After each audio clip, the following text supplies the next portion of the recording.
All right, guys, here we are. With all due respect, we are continuing our series around the state of youth, the state of youth sports. And this is a subject I wanted to bring on. If you're a mom or a dad, or even if you're an athlete, you got a kid getting involved in youth sports, injuries are a big deal, right? Injuries are a big thing. We want to navigate injuries, and you hear them all the time from friends and family. You might have somebody you know, or even you got hurt playing sports, and how to navigate that was a concern. I hear a lot of times parents say, well, I don't know if I want my kid to play X sport because all the arm injuries, all the concussions. I don't want my girl to play soccer because I hear everybody tears their ACL, right? And I think that's a big topic. Um, I think a career ending type injury or an injury on a young athlete can really put them on a negative track in sports. Not only that, I truly believe that there are kids that get turned off to exercise because of an injury, and it scares them. They don't know how to deal with it, and they become less active, and those habits compound over time. And now we have a less active adult because we didn't know how to manage an injury. So we're bringing on Jim Floyd. Jim Floyd is the owner, the note owner, the banknote owner. I used to call business banknote owner of Ascent Total Performance. And if you guys have watched our podcast before, we've had Sean on, right? And even after that, Sean was like, "Got to get Jim on. Got to get Jim on." It's like, I know. Yep.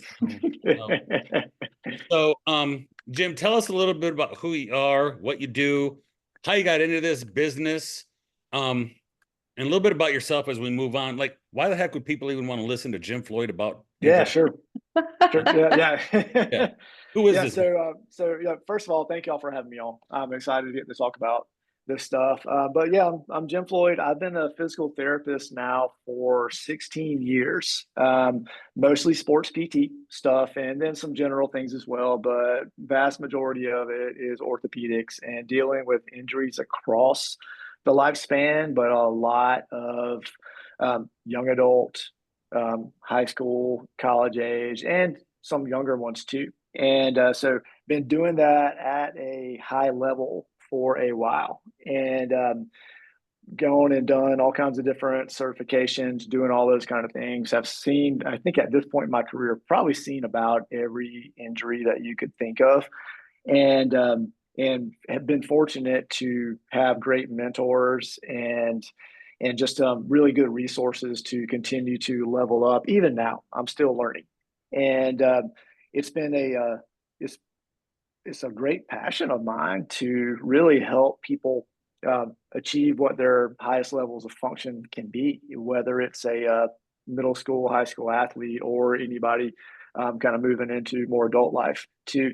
And so it's a really big push with that. And I know when Sean was on, he was talking a lot about how we do things, and it's a little bit different than most places and all that stuff too. And so that's part of our mission, is to make sure that people are getting the care that they need. And because I know y'all have talked about it ad nauseum on this podcast, especially with just kind of where healthcare is at and all those things too. And so we like to make sure that we're putting the best foot forward for what we can do and showing people there's a better way to do things. Yeah. That is Josh, that's I an wanted to ask, Josh he pointed out last time when Sean was on that it's ATP, right? It's Ascent Total Yep, Performance. Did you do that on purpose? Make it I ATP? did. Yes, I did. I I didn't put love it together that. Yes. until Grace said it on that podcast. She's like, ATP is sent to, and I'm like, Yep. wow. Yes, I love that. We That's have, so, we have the I told somebody else mitochondria, the that. powerhouse of the cell. Right. That's right. So Yep. good. All the Yep. energy. Right. Let's Yeah. do All the it. energy we had You around got that. it. Yep. Perfect. Was there, Genius. That's exactly why you should listen to Jim Floyd. yes, creativity and name training. Name change. Yes. Yeah. Yes. Was there anything that happened to you as a kid, an injury, or did you just backwards fall into this thing, or was there a moment in your life where you went, Yeah. an injury you had or you saw or family member, and you're like, wow, Oh yeah. Yeah. what happened? Yeah, I need to do this more. Yeah. So gosh, doing so growing up playing sports, So my main sport was football, and gosh, middle school having shoulder injuries, and I remember going to PT, and it was just like, let's do some ultrasound on it and a couple little band exercises, and I was like, I mean, why am I doing this? Mhm. And so then, so moving on to high school, and I was a decent player. I was not an awesome player, but held my own for the most part. And but I dislocated my shoulder. Same thing. Did the rehab stuff, and it was like, honestly, I just ended up just kind of rehabbing myself with that too.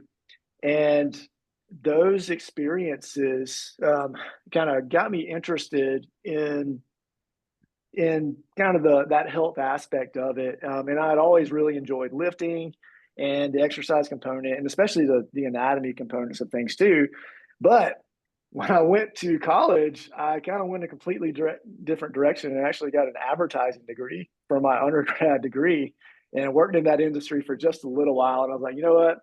This is neat, but it's not for me. I feel like I've got a higher calling for something else. And so I went back and ended up going and was did all the prerequisites and all that kind of stuff for PT school, and did that. And as soon as I started school, I knew that's what I was meant to do, and really incorporating in a lot of strength and conditioning principles and anatomy, and just really having like trying to learn as much as I could about all those kind of things really helped to form kind of the treatment style. And I worked as a personal trainer while I was in school too. And that was a huge thing development wise for me, of just learning how to coach all these things. And so, yeah, it was, I kind of saw a need, and my personality is very much that I have no interest in being like anybody else. And I have no interest in doing things like others do. I'm going to forge my own path, and I want to do it the way that I think it needs to be done. And thankfully, we have the autonomy to be able to do that and to really push those limits with things too. And so that's what really gets me excited about what we do. Yeah. Yeah, it is a career where it has to be a calling. Yeah, absolutely. It has to be a calling to do what you do. And just so you know, I've had multiple kids that see you that come to me and then they'll talk about what they want to do in their future. They go, I want to go to PT school. So Yeah, I yeah, think you're making it look easy, Jim. man. Yeah. They're coming to Well, me, that's like, I want to go to PT school and do what Jim does. And I'm like, Jim, yeah. let's make this thing look easy because these kids are just lining up to go to physical therapy school now. Yeah. Well, now Right? I'll hire them in 8 years. Yeah, yeah, Yeah, right. that's right. And honestly, it starts with an injury, right? It's kids that get Mhm. Oh yeah, hurt, it's all that. they go through a modality, they get healthy, and they're like, man, this is really rewarding. When Yeah. Yeah. we look at the big picture of athlete injuries, right? This is what we're talking about is Mhm. athlete injuries. Um, what are some of the more, and this is again, I tend to ask these questions that are like very open-ended. Like there's a lot to talk about. Yeah. What are some of the more common injuries you're seeing, and how does that compare to 10 years ago, 15 years ago? Yeah. So I think we see, especially in that youth athlete, we're seeing I mean, it's all the overuse things. So we see a ton of elbow, shoulder, a lot of hip rotation kind of things. Obviously ACLs, knee injury kind of stuff, but even down to ankle and feet things as well. And you'll occasionally have some of those developmental things like an Osgood-Schlater's or Sever's disease or something like that, and those are fairly common. But what you see a lot more now is a lot of the tendonitis, tendinosis type things for like a little league elbow, Right. thrower, shoulder, different things like that. And you see, actually, we'll see a lot more prevalence with those things now. More common overuse injuries. Absolutely. What age group tends to be the most at risk there? Right. I And I'm think gonna say, we're, here's what's funny. Sean is my guy, right? Because I yep, see him in jujitsu all the time. yep, And I have rotator cuff tendonitis right now. And Sean goes, I said, Sean, what are we looking at? Like, as far as recovery, that's my trick question I always ask them, right? I think that's the worst question to ask you guys, because you're like, I can't really, like, I know Yeah, you can go back, but like, it doesn't, like, You also don't rest. Like you don't know how to yeah. rest. So Well, your that's recovery is probably twice as long because you don't take a day well, that's off. the point, right? Sean goes, well, Josh, if you do this right, 4 weeks. If you Yep. keep lifting and training, 12. Right. I go, so 16. Yeah. Like, right.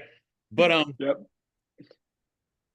I have tendonitis. It's an overuse injury, but very few adults have, unless you're like, I mean, I'm sure you see in like the hardcore Yeah. athletes that do it. But when we're looking at youth athletes, okay, Yeah. what age group are you tending to see that most overuse? We see it really start in middle school and then the early high school ages. 12 to 15, 6, 17, Yeah. 13, Yeah. 17. Yeah. Yeah. Do you think do you think that there's a, do you think that coincides with growth spurts? I do. I think that is a big part of it, especially, and I see it a lot in our rotational athletes, and where they're hitting these growth spurts, their bones are getting a lot longer, but their neuromusculoskeletal or their neuromuscular system hasn't caught up. So you say, well, we've taught like the baby deer kind of Hmm. movement and all that kind of stuff, but their their ability to control those long lever arms of the bones that are growing isn't there. So then they're still trying to do these high impact, high velocity things, all that kind of stuff. And they their body isn't mature enough or they don't have the right movement patterns to be able to do that in a proper way. And so then what we start to see is we start to see some compensation start to creep in because they're still just gonna their body's gonna get it done regardless. Yeah. And so that's where we start to see, all right, now we're starting to overload some of those tissue that's maybe not intended to handle that load. And so we start going down that road of now that tissue's starting to, all right, I'm getting tugged on a lot more than normal. I'm starting to get a little bit irritated and we start to get into that inflammatory response with it. And I feel like, with practice and game time and those overuse injuries, we're probably not going to see a decrease in practice and game time. I feel like it's probably going to stay pretty the same. Yeah. What can these athletes be doing, or what can parents encourage these athletes to be doing in order to? I don't think there's anything necessarily that's like going to decrease your risk, but maybe we'll set them up to be stronger, more resilient to those injuries. Yeah, yeah. So I think we've got there's multiple facets with this. I think the first thing, and I think y'all probably already talked about it too, is just we need variety of movement Yeah. and variety of. We can't like I know y'all talked about the early specialization kind of stuff. We like that is kind of the opposite of what we need to be doing. And so we need to have a variety of movements. So we think about if it's a baseball, like especially a pitcher or something like that, we need to have them doing things where they're doing a sport where they're moving laterally more or even having to backpedal, different Right. things like that. So we can, so we're not just doing the same motion over and over. The other big thing with that is, you know, they're kids, they've got the highest hormone levels, especially once they hit that point in their life that they're ever going to have. So they got all this energy and all that kind of stuff. They still need rest. Hmm. And a lot of times that's not happening. Right. And so whether it's just they got practice every day and they're just continuing and doing the same things over and over, or just like they're staying up playing video games all night and different things like that too, that that's contributing to their body's inability to be able to recover. If you're a parent, like, I think there is a part of this culture that needs a little bit more, just go rub some dirt on it, Timmy. Yeah. Right? For sure. You right. We need a little bit of it. There's a toughness side to this, right? Yes. Yes. Yes. But you say but, right? There's a balance. Yep. What what should parents be looking for to identify potential risks of overuse injuries? Yeah. So the big things with this are so let's use like a elbow for an example. I think is a really good one. Um, we start to see a little bit of pain. Um, if it's there for a day, that's okay, that's all right. We just kind of need to let's suck it up, work through it a little bit. But if we're seeing it persist over the course of multiple days and we start to get some heat, some redness, that kind of thing, that's an indicator that that inflammatory process is already going. And we're probably in that case, like a little, like a thrower's elbow kind of thing. We're already in a tendonitis situation. And so that's where, all right, now we need to do something to adjust what's happening so it does not become this big chronic thing. I feel like when we have these conversations, we always talk baseball Yeah. for some Yeah. reason, right? Now they earned it for some reason, especially in the South. Okay. But so people are going to be like, well, my kid doesn't play baseball. Okay. Other sports that are popular in the South, football, volleyball is big. There's volleyball clubs, softball, very similar mechanics than baseball, obviously. Mhm. What kind of Soccer. soccer? I mean, yes, right? Mhm. Because everybody's I almost feel like an elbow issue or a shoulder issue with a young kid specializing in baseball, or they just play baseball a whole lot. Even they might play another sport, but it's just like they're playing on two teams in the summer. There's never a break. They're seeing a pitching coach. They're always throwing Mhm. like the elbow and the shoulder is just an if. It's just a win, not if. Yeah. It's gonna Yep. happen. You're Yep. gonna see it. Um, Are there other sports? Can you give us examples of other sports? If you're a mom and you got a daughter, she doesn't play baseball. Are Yeah. there, can you give us good examples of what else you're seeing Yeah. outside of baseball? I've got a great example. I got a patient now who's a swimmer. And so they're the amount of volume that they do just on Mhm. these club teams, they and doing all the different strokes, which I think is a good thing because they get a variety of movement with that, but it's still all kind of in one plane. Mhm. And so we'll see shoulder stuff. We see hip a lot with that, Wow. and some knee irritation as well. And so those are kind of things where I like patient I saw was a really young patient, and their symptoms are very intermittent. So they'll one day be limping around, the next day feel fine. But yeah, and so it's interesting, and that's been going on for a while too. And so those are things that's not a normal response for something. And um, when we have those things, whether it's a swimmer, whether it's a soccer player, they're starting to get some front of the knee pain, different things like that. Like we were talking about before, with sometimes you just gotta you suck it up and work through it. But when this thing is persisting or it keeps recurring, that's a sign that something needs to be addressed with that. Yeah, I just, usually to me, this occurs with if parents have never played sports, because we get it. I've had Mhm. parents come to me and they go, my kid's big into sports. His dad never played.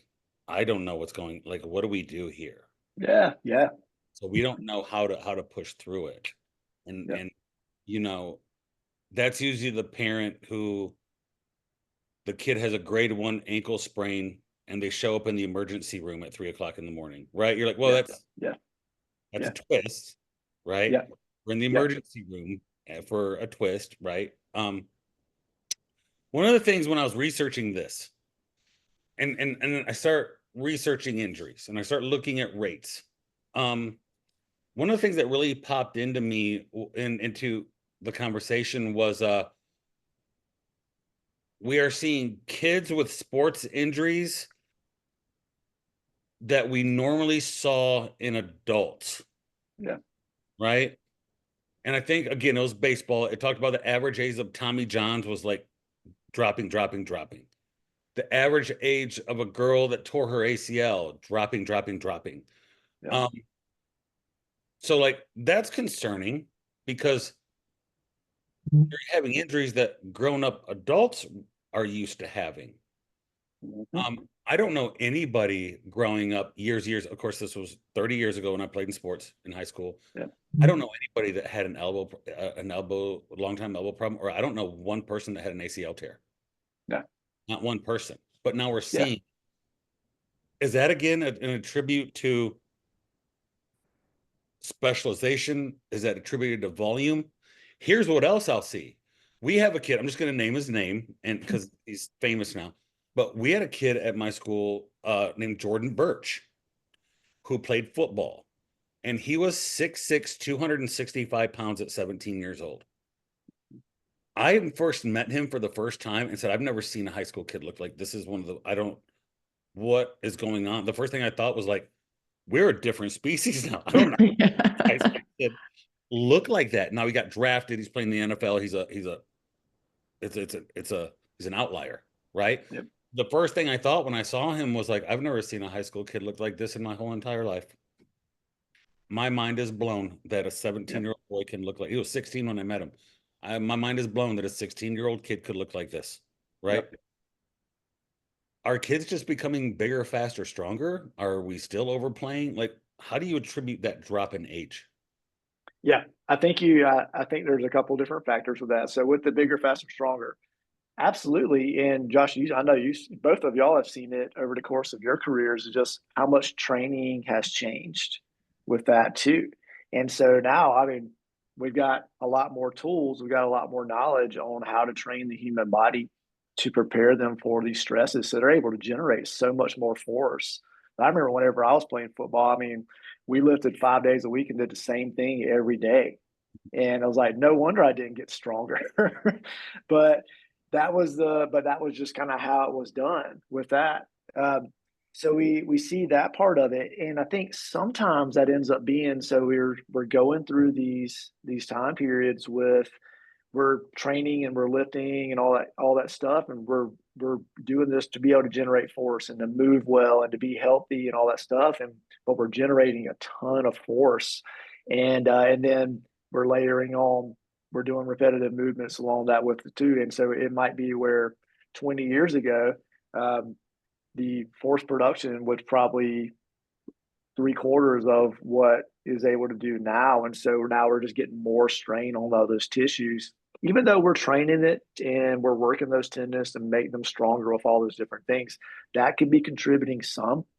I think another part of that is just, I know my childhood was not sitting in front of the computer or sitting on my phone or all that kind of stuff. I was outside playing all the time and rolling around wrestling with my buddies or playing pickup football or just going and just tromping through forest and all kinds of stuff like that and constantly moving and doing stuff.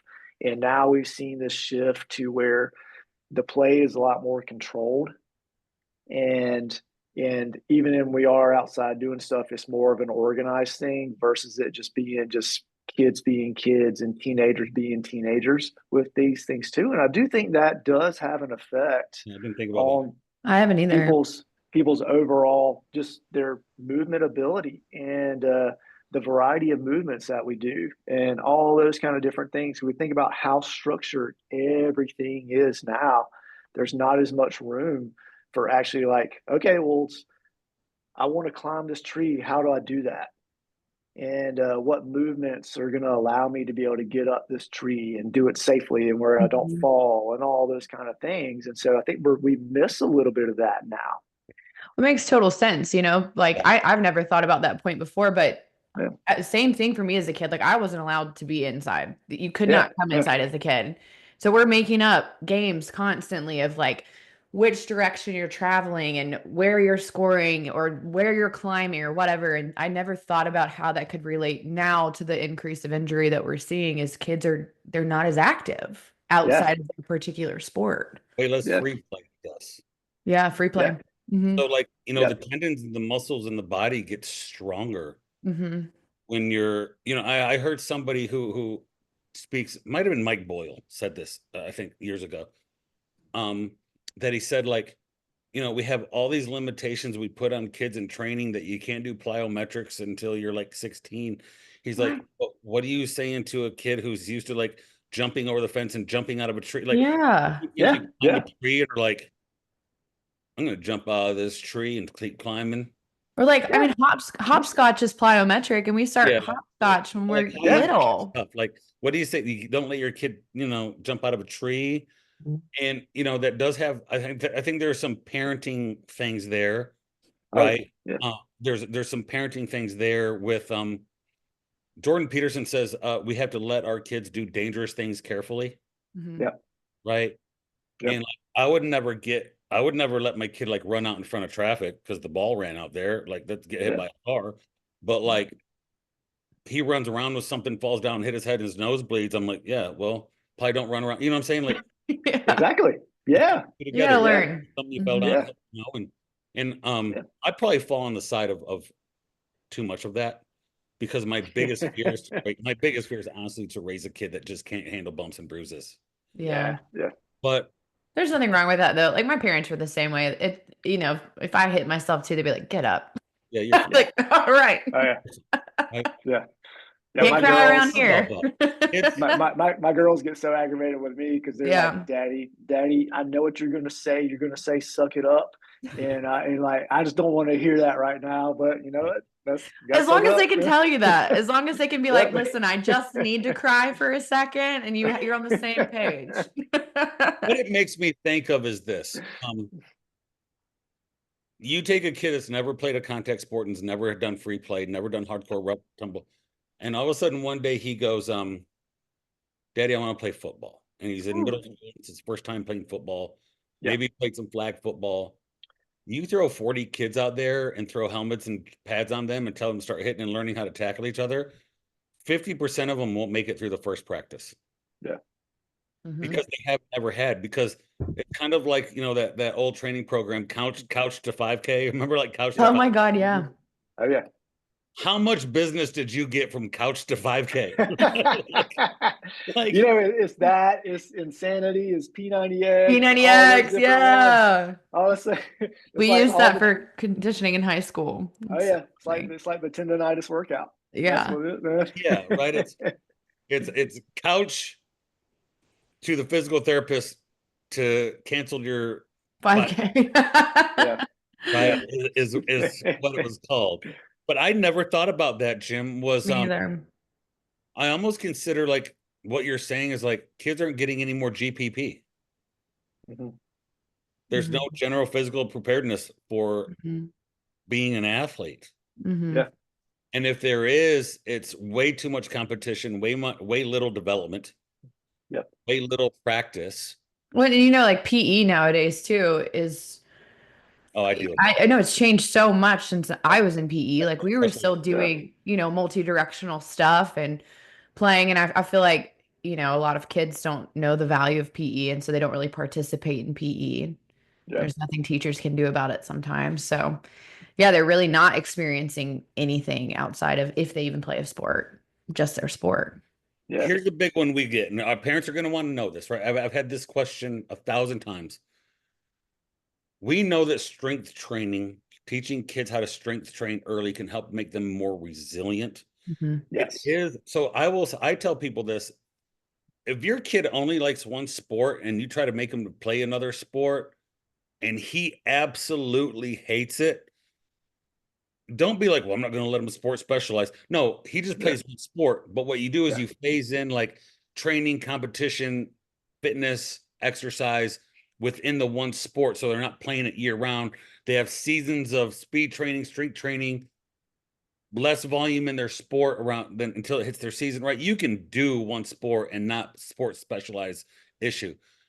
We know that strength and conditioning I tell people, for most people who specialize, strength and training is your other sport, Yep. and it prepares the body, it prepares you for life. Mhm. Um, People still say certain things to me that they speak to it like it's truth. Um, well, you know why my uncle said that he never hit his growth spurt because he started lifting weights too early. Yeah. I said, no, it's because your grandma and grandpa are both 5'4". Yeah.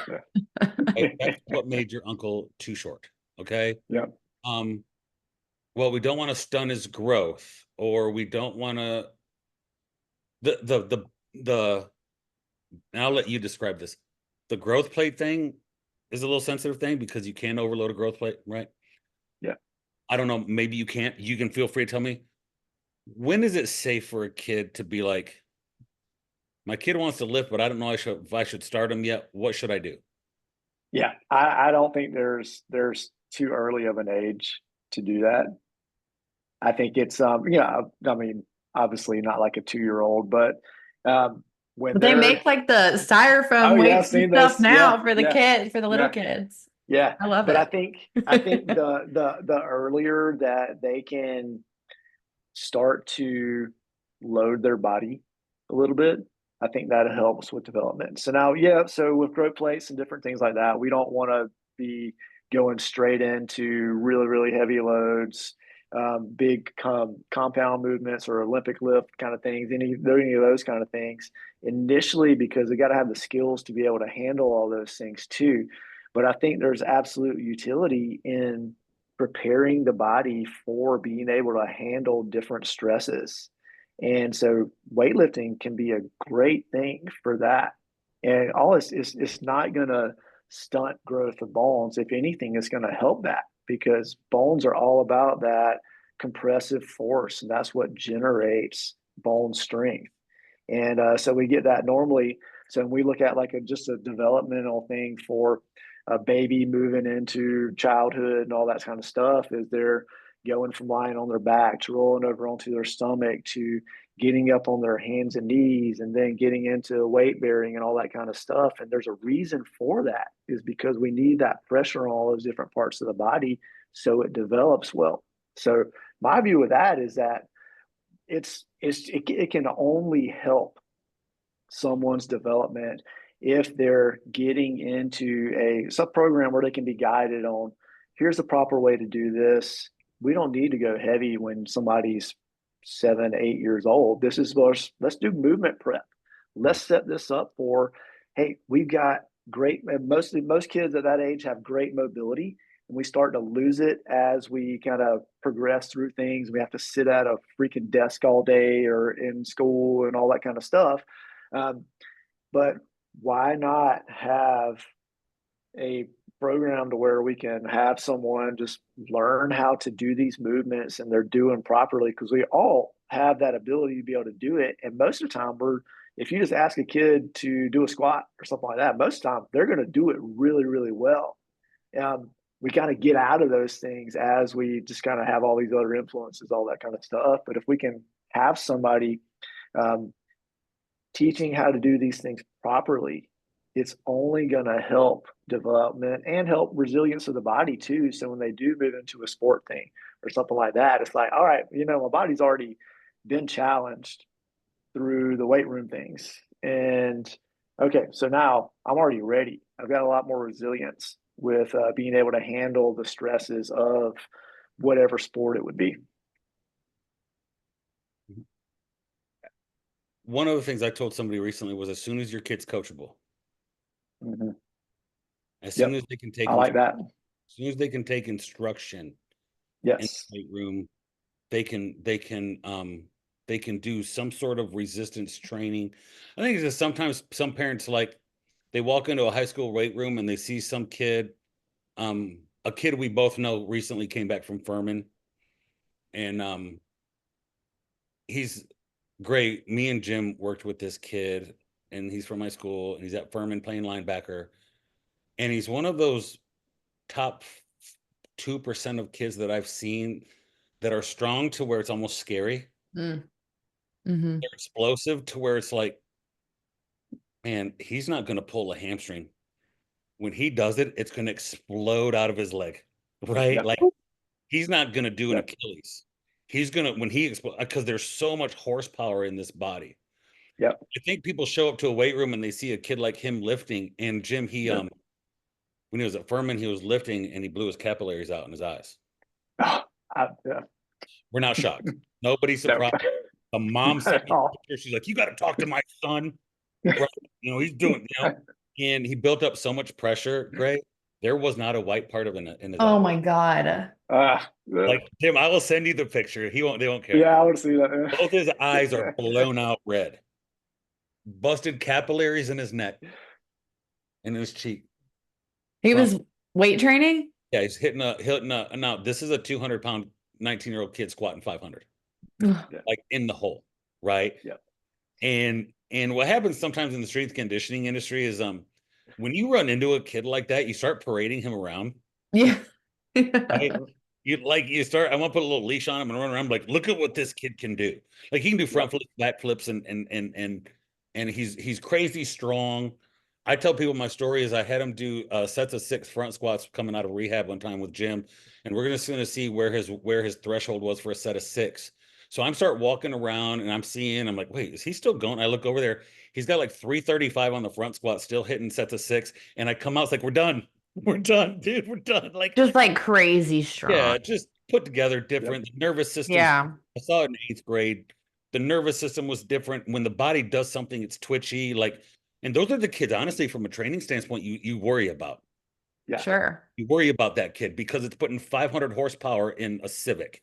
Yeah. Like, does yeah. he have pain receptors or no? Just there's no limit to how strong he's gonna get. And I think what happens is people see a kid like that and they see someone lift and his eyes are blown out. They're like, my 12-year-old can't I do can't have that. Yeah. Mhm. my 12 But year old. like at the same time, I'm like that, of course that is so few and far between. Like you're not going to see kids like that very often, but being able to make your kid, half as strong as that so that they're half as resilient and you come out with just a capillary blown instead of, ripping out their quads or their hips or Yeah. anything. It's like that's a preference, that's a Don't get quick parents heal. exposed to what the actual training should look like, Yeah. Yeah, right? yeah, They see the highlights of things and they're like, well, I don't want my kid. I'm nervous about my kid doing that Yeah, or they see like 100 guys around one guy yeah, back and they're squatting 600 screaming at this one pounds. guy Yeah. squatting. One of the best conversations I've had in a long time, Jim, is I know a girl, she's about 13 years old and she's almost 6 foot tall. mm, And the mom came to me and they're like, she wants to do sports, but we're really concerned. Like, she's 6 foot tall, she's 13. And like, I met her, we started working with her, and man, the amount of volume you really have to put on to see that girl get a little stronger is so little. It's yeah, so much little volume over time to see her get a little stronger and her joints integrity start to improve and her posture starting to improve and then her confidence starts to improve. That's yep. just, that's the part I love the most about strength training young kids. Yes, they're becoming more resilient or resistant to an injury, but what it does for a kid's confidence. And Oh that yeah. leads to my next question, the psychological recovery of an injury. Okay. We had somebody on, we actually filmed it this week. I'm going to send it to you. You're going to love it. Um, um, she talked about working with kids psychologically coming back from an injury, Yeah. creating that courage and that confidence to come back. How much of that is a part of what you do, knowing that I'll give you an example. Girl tears her ACL. She's a year out, really. Is it still Mhm. a year, Jim? It's a little bit 9 months. shorter now. Yeah. Okay. Yeah, Just an ACL is a little bit shorter, yeah, but she remembers. yeah. And part of it is they say, well, your job is to get her ready. Work with a guy like me to get her ready. Um, do you do anything from a psychological standpoint? And what is the Oh benefit yeah, of physical therapy yeah. psychologically? Oh yeah, oh yeah. And so we take that into account from the start. And so everything that I do is not only helping their body heal, but we're gonna every step that we take and every time I add something new, it's very intentional how I structure it and how I apply that to their body or ask them to do it is I want to build confidence. in those motions. And so what I will do is, so I know, all right, so I need to build up a certain muscle group, or we're going to need to work on this motion. Um, we're going to celebrate or win every freaking time I see them. And so we start to build like, man, you're killing it with this. You're doing great, man. We gained 15 degrees of motion with this. Your muscles doing so much better.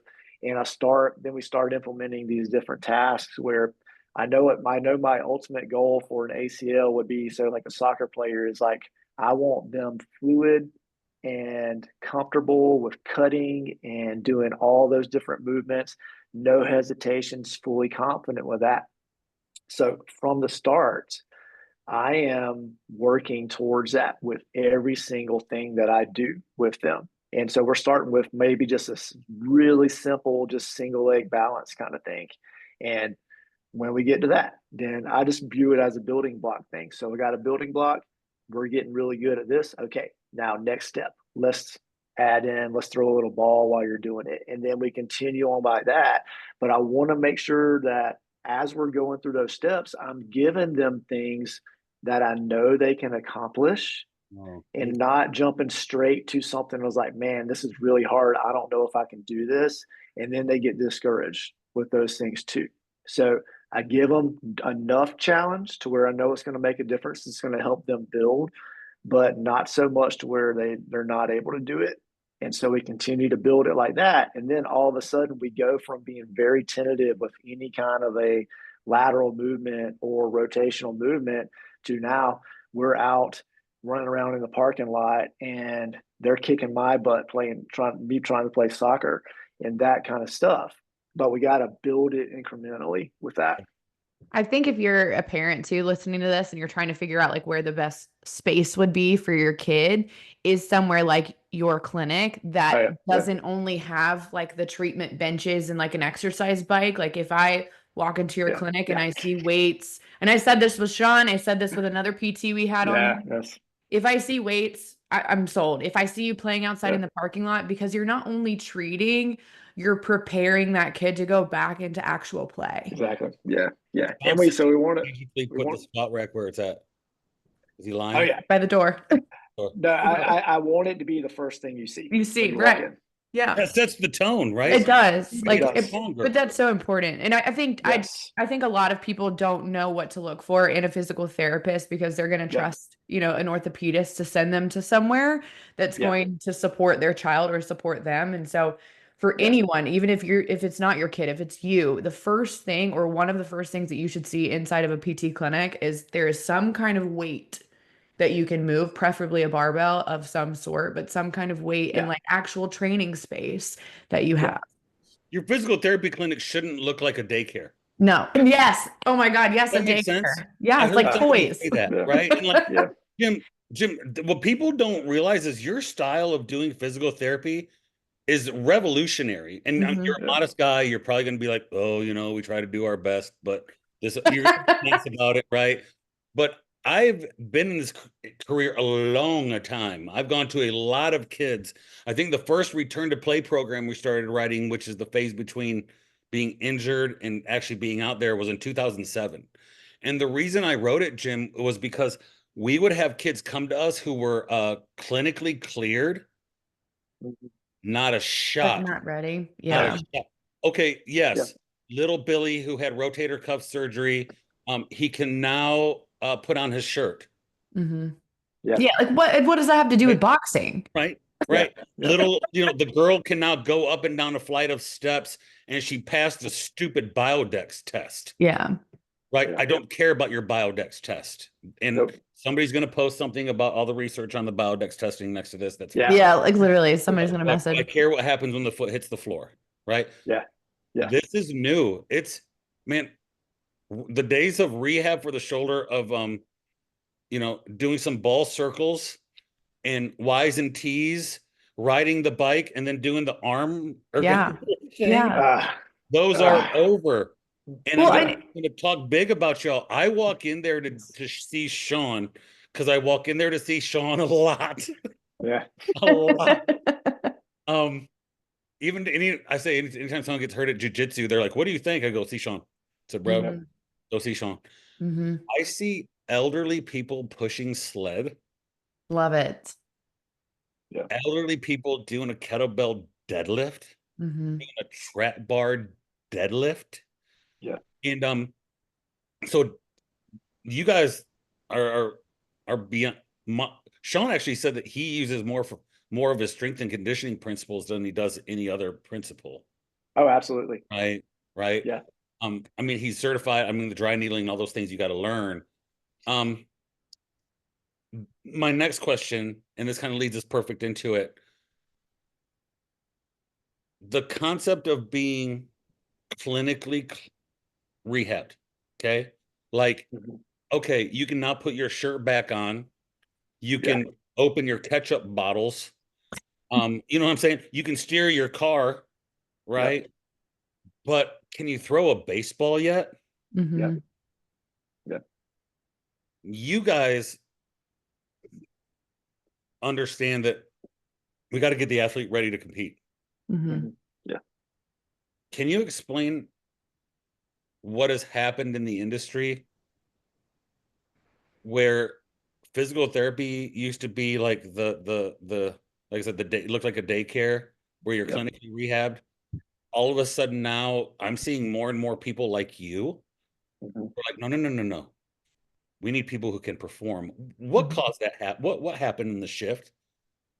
I do think social media has played a big role in that, and I think just people seeing different things, and so you've had some prominent voices in the profession that have helped push that along. But like we see it a lot more, and especially like social media algorithms, we're all interested in the same things. So of course we're going to see those things more too. Yeah. But I got to say, we are a long way from our profession really totally embracing that. I kind of look at us as maybe we're the 5% of Mhm. what's out there that actually does things well. We have so many patients that have gone to elsewhere, and they're like, I went for 8 weeks and we just laid on a table and did some straight leg raises and some stuff like that, and just like I didn't get better, and I was like, well, yeah, you're not going to get better doing that, and so that's my huge soapbox because it's Oh just yeah. such a there's such crap out there that it is just like we actually interviewed a new PT the other day, and she asked like what really makes y'all different, and my biggest response was like, we don't waste people's time. We Mhm. actually do what they need to do, and we're going to challenge them. We're going to use all these strength and conditioning principles that we know have been proven over and over and over to cause true change in the body, versus just having somebody with some TheraBand and doing external rotation, rotator cuff exercises that are just maybe the first step. But Mhm. so far, I mean, even when I went through school, that's the final stage of rehab, is doing that kind of stuff. And I was like, it's got to be more than Yeah. this, because this Do is you not follow it truly in helping academia? people. Has academia caught up yet? Because I always No, ask when academia no. has caught up to Mm, like if I went back to and got an exercise science degree right now, I'd probably be really pissed mhm. because I'd probably Yeah. pull like, You probably know more now. this is not what it is, bro. No. Yeah, This is yeah. not And what it so is. you start to see a little bit more in the schools now, but I'll say so. Like the school that I graduated from, I didn't get any of that stuff when I was in school.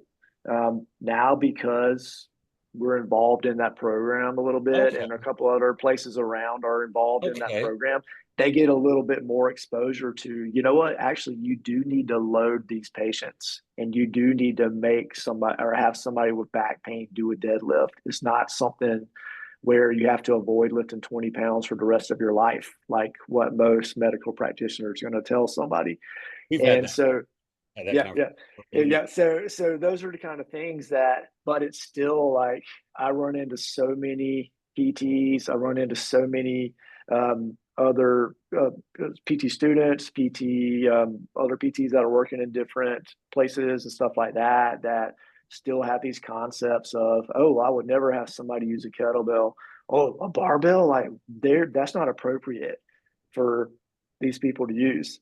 Well, a lot of Actually, those they don't use them themselves. Like exactly. Yeah. Think that's Yeah. the that whole way, right? thing. That's Right? Like, exactly what it is. when Yeah. I tore my quad playing literal kickball, when I went to go see my PT, like she didn't lift weights at all. So guess Yeah. what I never did to reload myself? Lift weights. I did bands and the exercise bike. Hmm.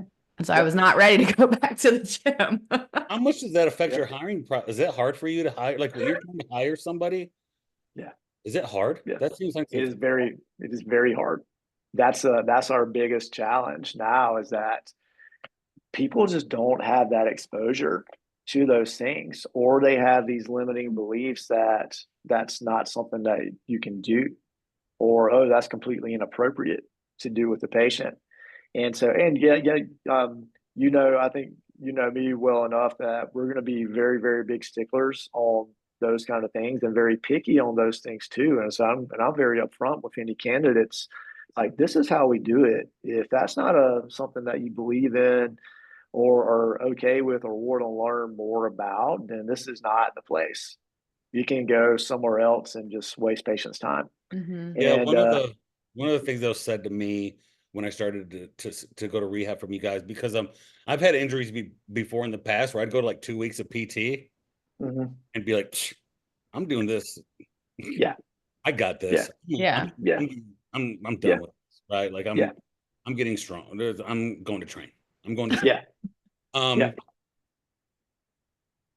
One thing that was said to me that blew my and I make fun of Sean with this all the time. I remember getting hurt and it was a lumbar sciatic nerve pain that was Sean was like, "Where's your level scared of 1 to 10?" I said, "I'm at the point now where I'd cut my leg off if it made it go away, Sean. Like I'm ready to cut my leg off."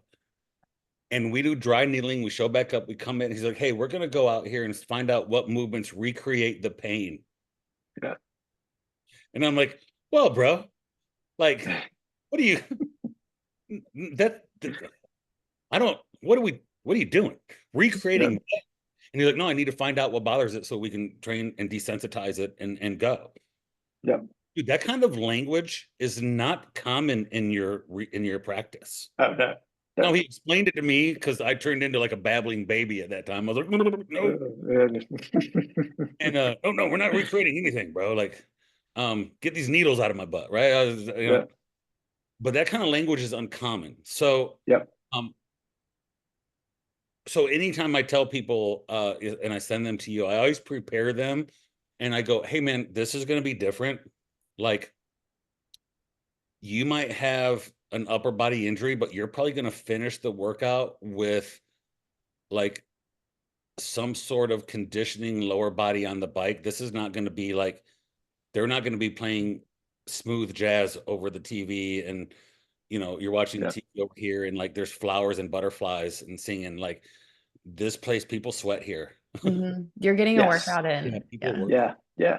Yeah. So it's so funny. So anytime I have a new patient, as part of whenever I'm doing the evaluation, all that stuff, I'm asking them a bunch of questions, but I always take time before we progress into treatment and stuff like that is to explain how we operate.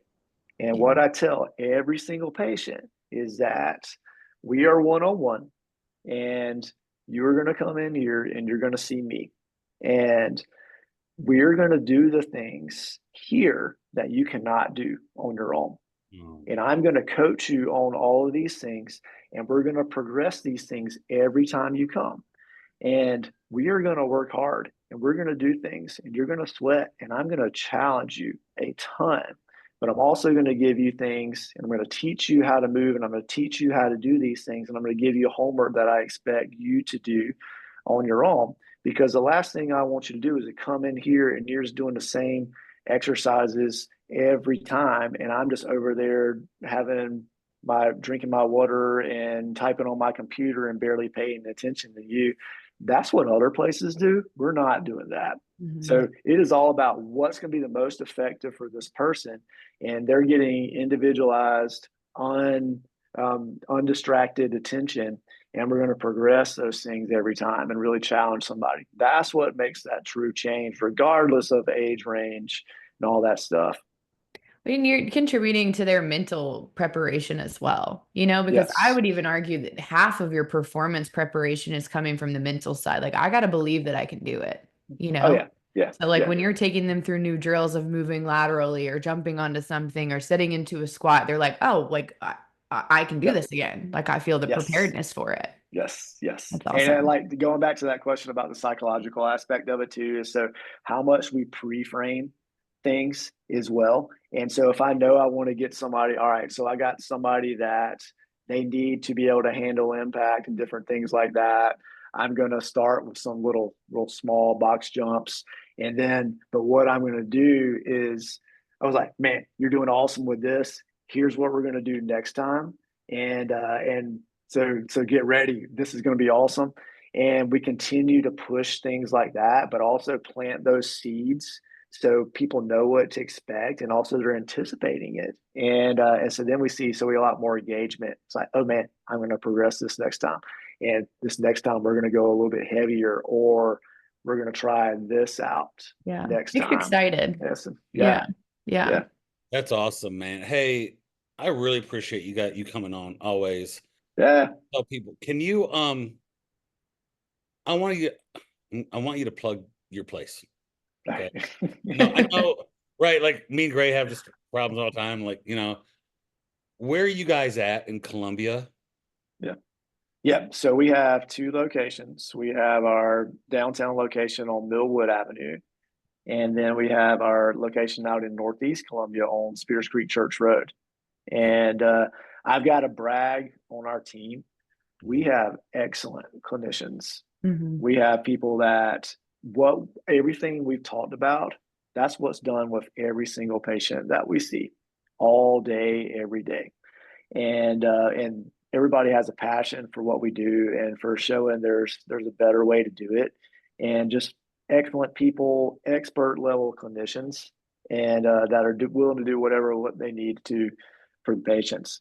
And so I'm very fortunate to have that team with us, and just very very thankful for that as well. They're awesome, and I still see patients, but it's also, man, we got people like, I know, Josh, you got so much experience with Sean that he's excellent, but we have so many staff members, and they all have their little specialty niches too, that they just excel at what they do. That it's just fun to be around, and it's fun to watch them work.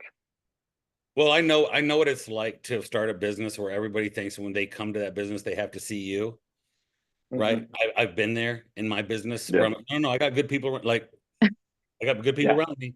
yeah, yeah, When I yeah. send people to y'all, Sean does jujitsu, so I have an easy route to you guys. But they're like, "Well, who should we see, Jim or Sean?" I said, "Either or anybody in the clinic, y'all." I said, "It's a Yeah, system. yeah, You can work with yeah, anybody, and they're great, yeah, right?" yeah, And say they yeah. work with somebody I don't know, they'll come back and like, "That guy's the best one there." I said, Mm-hmm. "Yes, he is. No matter who it is." I'm like, "That's Yes, the best yes, one there." yes, yeah. I didn't I see Jim or mean, Sean. I that's think I saw the better one. I was like, "You sure yeah, did." yeah. And hey, that's my goal. Is that I mean, we all have egos and different things like that, but I want to be the worst PT in my company. Yeah. That's And cool. instead of Well, Jim, that's leadership, right? That is. I was yeah, about to yeah, say absolutely, that's not Right. a lot of people would say that. Right. yeah, You whether you realize it or not, Jim, owning a business is a form of leadership. I'm sure you figured that Mhm. out. That yeah, your yeah, goal is just surround yourself with a whole bunch of people better than you and cheer them on and drive the place. Because absolutely, if you're the yeah, best there, then you recruited the wrong people, Mhm. yeah, right? yeah. You recruited the wrong people, right? And even when my kid got hot, you have a girl, someone there. I'm gonna mispronounce her name, Manya, Anya. I yeah, had a kid that had like my systemic swelling, and he has got some crazy allergies to bee bites and stings. So like feet and hands will swell and everything will swell. And I called Sean. Sean was like, "Bro, I got no clue. You got to talk to Manya. Here's her number. Talk to her later." yeah, Like, and Manya guided me through like, when do I go get an X-ray? hmm, Right. yeah, So, and she yeah, like even helped me through that process because I don't know. Like, I just want to know when my kids' hands and feet are swelling. Right. So, yeah, um, yeah. man, I thank you for coming on. I appreciate Oh it. gosh, yeah, And as always, hopefully we'll do it again in the future. yeah. Thank y'all All right, for the man. opportunity. This was fun. Later on. Thanks.